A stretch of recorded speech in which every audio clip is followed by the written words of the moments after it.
November the 12th, 2024. Guys, you're looking at a map, and this is Michigan. This is Upper Michigan, Lower Michigan. This is Wurtsmith Air Force Base. Decommissioned, it's been used for many things since 1936. Major Air Force bases, all of that, national security base, a lot of things. And then it was decommissioned, guys, because of a lot of pollutants. It's right between two rivers, two outlets, and then this is Lake Huron, and the Great Lakes Commission got together and noticed that probably a lot of this was going into the water. Anyway, the reason I'm going here is because this is where the information going on around the internet about the FEMA camp being set up. 360 big 18-wheelers full of supplies and all. And there's been quite an outcry because you got people in Florida and people in the Carolinas through that area that were affected by the hurricane. And they were saying that, well, we're broke. We spent all that money bringing people in and housing them, and you know the story. Anyway, so there's been a pretty big outcry and a concern about that. Why would they be bringing it here? Again, this is Lake Huron, and this is the Air Force Base. Now, I think it was named because one of the commanders of the base, his name was Wurtsmith, and he crashed in a B-52 bomber in the mountains in the Carolinas, and that's where the name came from. But it was a very important strategic area, again, because of the pollutants there, a lot of pollutants. They had closed it down. Then they had sometimes recently, I think during the epidemic we went through, they had some cleanup going on, and they're saying it's a lot better and things like that. Anyway, why would they pick that place to put a FEMA camp? This thing's huge, like I think 1,200 acres or something like that.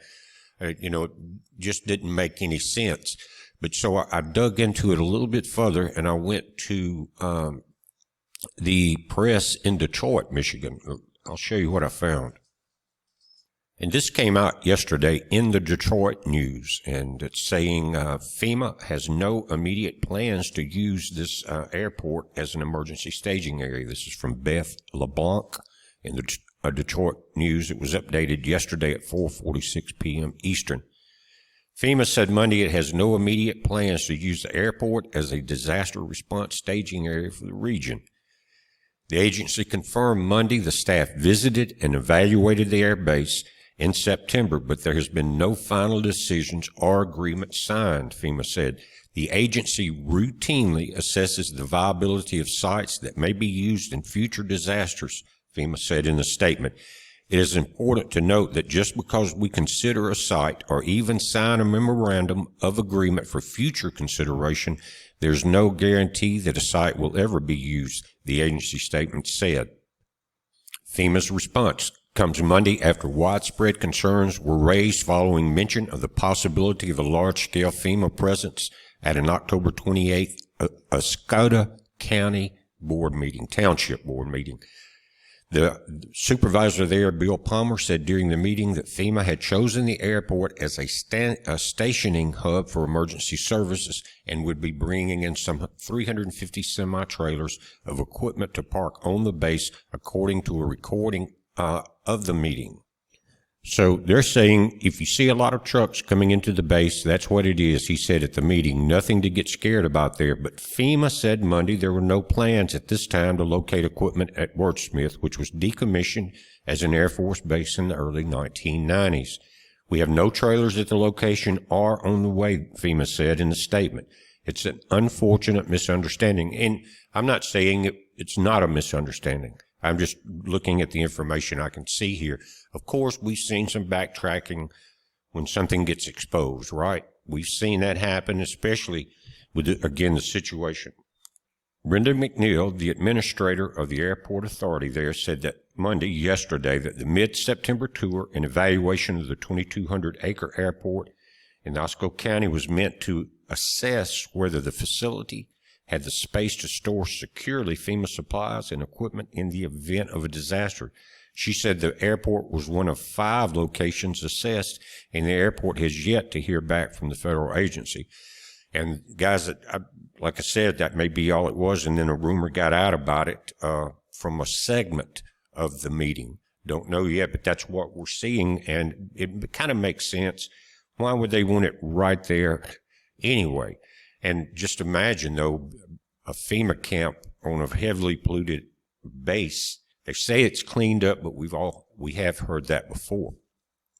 She continued, said they just needed to know we had the space, the land. We showed them the buildings. McNeil told the Detroit News. So if anything were to happen, they would have someone or somewhere to go. Palmer said Monday he had received information during the Airport Authority Board meeting that FEMA had called the airport to inquire whether there was secure space where the agency could stage emergency response equipment in the event of a disaster. Now, I think it's maybe still a museum there. It's got a lot of old airplanes if you look it up. Palmer, who did not seek re-election Tuesday, said he wanted to make mention of the possibility at the board meeting since it was the last one they would be held before a new board took over operations of the township.